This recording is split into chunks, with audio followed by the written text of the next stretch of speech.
পার্সেলটা আজকেই আসবে, কিন্তু এত সকাল সকাল আসবে সেটা কখনোই ভাবিনি।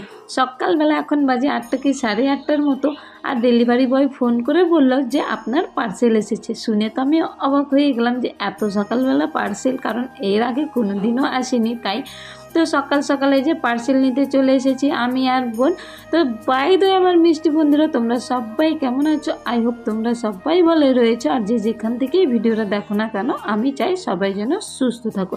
তো চলো আজকের ভিডিওটা তোমরা কন্টিনিউ করো। আই হোপ আজকের ভিডিও দেখতে তোমাদের অনেক ভালো লাগবে। এর আগের ব্লগেও বলেছি বোনের পার্সেল খুলতে ভীষণ ভালো লাগে। শুধু বোনের কেন, আমারও পার্সেল খুলতে খুবই ভালো লাগে। ভিতরে কি রয়েছে সেটা দেখার আগ্রহে পার্সেলটা খুলে দেখব কি রয়েছে, কেমন রয়েছে, সেটার জন্যই আমার ভীষণ ভালো লাগে। তো চলো, এই যে বোন পার্সেলটা খুলে নিয়েছে। একটা শাড়ি অর্ডার করেছিলাম, আর আগে দেখেছো ব্লাউজ আর এই শাড়িটা একসঙ্গে অর্ডার করেছিলাম, কিন্তু দুটো দুদিন দিয়ে গেল। তো সত্যি শাড়িটা আমার ভীষণ পছন্দ হয়েছে। দেখেছো এই যে জর্জেট শিফন সিল্কের মধ্যে রয়েছে শাড়িটা, আর এত সফট শাড়িটা। আর আমি অনেক দিন ধরেই দেখে রেখেছিলাম নেওয়ার জন্য, ফাইনালি নিয়ে নিলাম। কিন্তু দাম যেও খুব একটা বেশি সেটাও না, যথেষ্টই কম। আর মিশো থেকেই নিয়েছি, বুঝতেই পারছো। তো বেশিরভাগ আমি মিশো থেকেই কেনাকাটা করি। আর কি বলো তো, মিশো থেকে মানে সব জিনিসগুলোর দামগুলো কম থাকে। আদার্স যেমন ফ্লিপকার্ট, অ্যামাজন এগুলোতে অনেকটাই বেশি থাকে, কিন্তু সে তুলনায় মিশোতে অনেক কম থাকে।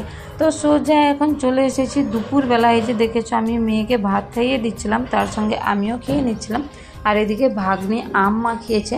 তো আমার মেয়ে এতটাই আম মাখা বা কাঁচা আম পছন্দ করে, দেখেছো ভাত খাওয়ার সঙ্গে সঙ্গে ওইদিকে আমও কামড়াতে শুরু করে দিয়েছে। তাই আমি বললাম তুমি আগে ভাতটা খেয়ে নাও, তারপরে আম মাখাটা খাবে। তো সত্যি এই গরমে কার কার আম মাখা খেতে ভালো লাগে? আমারও কিন্তু বেশ ভালো লাগে আম মাখা খেতে। এই যে বনু খাচ্ছে এদিকে, দেখেছো?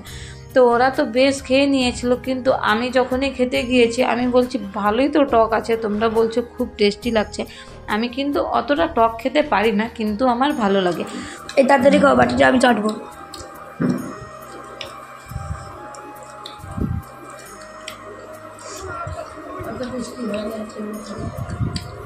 আম মাখা খেতে খেতে হঠাৎ করে আমাদের প্ল্যান হলো যে বিকেলে সবাই মিলে যাব পার্কে। তো এই যে সোজা রওনা দিয়ে দিয়েছি সবাই সাজুগুজু করে পার্কের উদ্দেশ্যে। দেখতেই পেয়েছো। আর পার্কের কথা বললে তো আমার মেয়েরও পা দেখো ঠিক হয়ে গিয়েছে। এতদিন ইঞ্জেকশনের ইয়েতে হাঁটতে পারছিল না, কিন্তু আজকে দেখো সেভাবেই হেঁটে হেঁটেও পার্কে যাওয়া শুরু করে দিয়েছে। দেখেছো ঠিকঠাকভাবে হাঁটতে পারছে না। আমি ওকে বারবার বললাম যে তুমি যদি যেতে না পারো তাহলে বলো এখনও, আমি কিন্তু যাব না।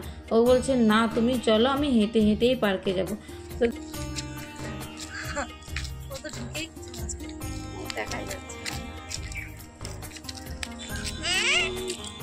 ফাইনালি পৌঁছে গিয়েছি পার্কে। আর সবাই পার্কে পৌঁছে এখন চিন্তা করছে যে কে কোথায় উঠবে, কারণ পুরো পার্ক ভর্তি হয়েছিল আর সব দোলনা বুক হয়েছিল। তো কি করবে সেটাই চিন্তা করছিল। তো এখানে দুজন দোল খাচ্ছিল আগে থেকে, অনেক কষ্টে বলে তাদেরকে মানে বুঝিয়ে বললাম যে এখন আমাদেরকে একটু হলেও দাও, মানে বুঝতেই পারছো বাচ্চাগুলো এসছে খেলার জন্য। তো সেই জন্য বলাতে দাও, এই যে দোল খেয়েছিল মেয়ে আর বোন। আর আমি এদিকে অমি পাপাকে হাঁটিয়ে নিয়ে বেড়াচ্ছিলাম। ও আমাকে ধরে হাঁটছিল, কিন্তু যখনই আমি ছেড়ে দিচ্ছিলাম যে নিজে নিজে হাঁটার জন্য, তখন ও আর কিছুতেই হাঁটবে না। ও হামাগুড়ি দেওয়ার জন্য ভীষণ চেষ্টা করছিল। আর কিন্তু বুঝতেই পারছো যে এখানে এই যে ইঁটগুলো রয়েছে ওগুলোতে হামাগুড়ি দিচ্ছে, তখন ওর পায়ে লাগছে। সেই জন্য এখানে ভাবলাম যে একটু দাঁড় করিয়ে দিলে যদি হাঁটে, কারণ ও এখন একটু একটু হলেও হাঁটতে শিখেছে, সেই জন্য। তো কিছুতেই ও হাঁটছিল না, বারবার করে হামাগুড়ি দেওয়ার জন্যই চেষ্টা করছিল। তো সেই জন্য আমি ভাবলাম না থাক, ও যখন হাঁটবে না তাহলে ওকে নিয়ে গিয়ে ঘাসের মধ্যেই বসিয়ে দিই, তাহলে কি হবে ঘাসটাতে হামাগুড়ি দিলে ওর কষ্ট হবে না। তো সেই জন্য এই যে দেখেছো ওকে তুলে নিয়ে এসে আমি এখন ঘাসের মধ্যে বসিয়ে দিয়েছি। এখানে অনেকক্ষণ ধরে ও খেলা করছিল, হামাগুড়ি দিচ্ছিল, আর আশেপাশে সবাইকে দেখে দেখে ও ভীষণ আনন্দ পাচ্ছিল। এখানে আমি বারবার দাঁড় করাচ্ছিলাম যে একটু যদি হাঁটে, তো কিছুতেই হাঁটছিল না, কিন্তু পরে হেঁটেছিল।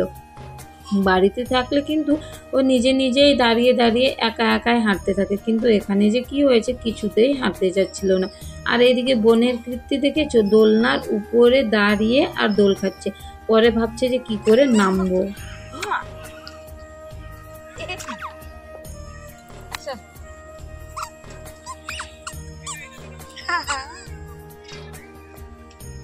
चल टेम्पली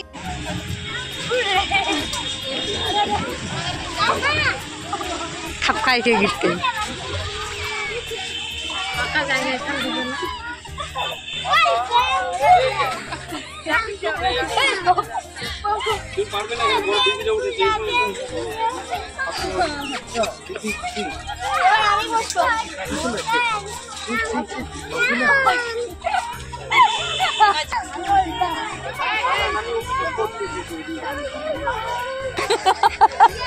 আমি নিয়েছিলাম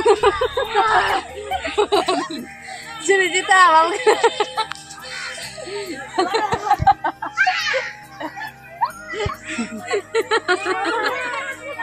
উঠো যাও যাও উঠো উঠো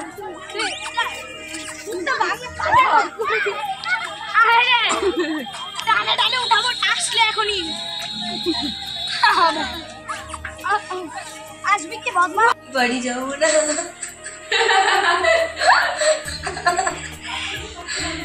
हम रो रहा है वो भी प्याज काट के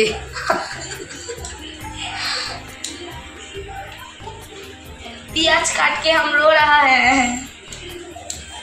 তো সত্যি পার্কে আজকে ভীষণ মজা হয়েছে আমাদের। বোন তো কিছুতেই বাড়ি আসতে চাচ্ছিল না, বারবার করে বলছিল যে আমি আরেকটু জাম্পিং করব, আর ওর কিছুতেই মানে সব পূরণই হচ্ছিল না। এর আগের দিন পার্কে এসেছিল, সেদিনও ওর সব পূরণ হয়নি, আজকেও হয়নি, বলছে আমি আবার আসবো পার্কে।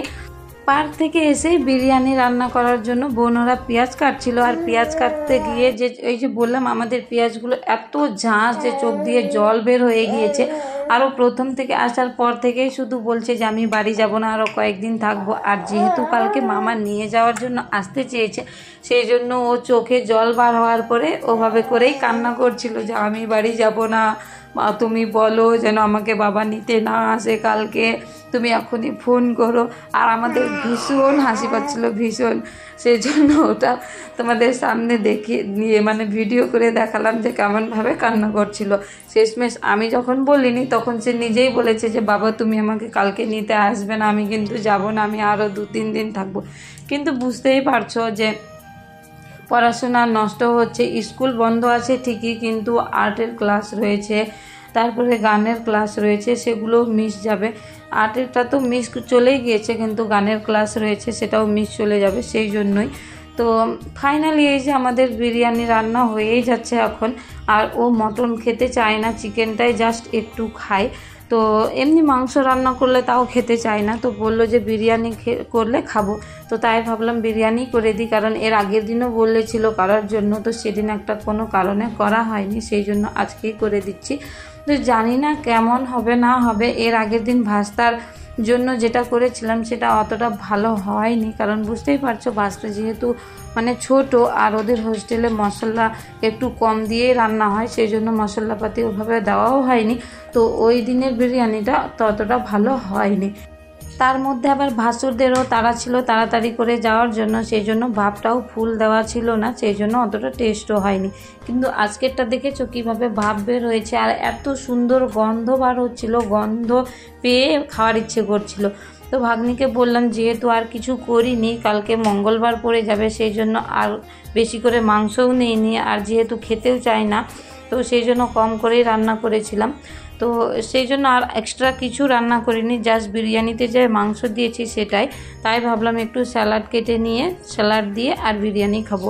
এই সময়ই ভাগ্নিকে স্যালাড কাটা দেখে বোন আর থাকতে পারেনি, বলল আমিও কাটবো, দাও আমাকেও একটু, আমিও চেষ্টা করব। কারণ ওর বললাম যে কাজ করতে ভীষণ পছন্দ করে, প্রত্যেকটা কাজও হাতে হাতে আমার করে দিচ্ছিল, দেখেছো তো। তো এই যে আমাদের ফাইনালি বিরিয়ানি কমপ্লিট হয়ে গিয়েছে, এখন সবাই খেতে লেগে পড়বো। এই যে বেড়ে নিচ্ছি সবার জন্য, আর সবাই বলছে সত্যি খুব ভালো হয়েছে, সবার ভীষণ পছন্দ হয়েছে, বোনেরও ভীষণ পছন্দ হয়েছিল, ও তো বলছিল খুব দারুণ হয়েছে দিদি বিরিয়ানিটা। তো চলো আজকের ভিডিওটা এখান থেকে, তোমরা সবাই ভালো থেকো, আর আমার ভিডিও ভালো লাগলে অবশ্যই পাশে থেকো।